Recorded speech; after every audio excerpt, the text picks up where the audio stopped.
Hello everyone, welcome back to another episode of Rayo. In today's video, I'm gonna be filming how to make our homemade granola, guys.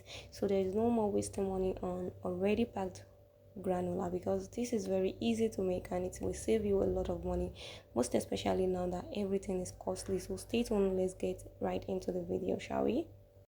So for my recipe, I'm using honey, olive oil, and cinnamon powder and some salt. So guys, you can replace your cinnamon with vanilla and you can replace the honey with maple syrup, and you can also replace the olive oil with coconut oil. So what I'm gonna do is to transfer my oat flakes and my cinnamon powder and salt into a bowl, mix thoroughly to combine. Then I'm gonna be adding my honey and olive oil, and then we're gonna just mix it till everything is totally thoroughly combined. So guys, once it's thoroughly mixed, by now you're gonna place parchment paper or foil into your oven tray. Then you're going to transfer it into it.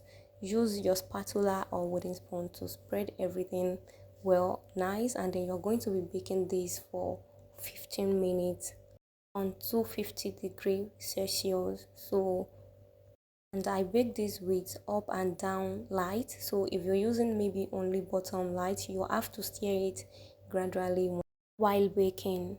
So here is my granola after 30 minutes of baking. See how it's looking, guys. So you're just going to leave it to cool down for about 5 to 10 minutes, and then it will be so crunchy and adding, so you can transfer it into your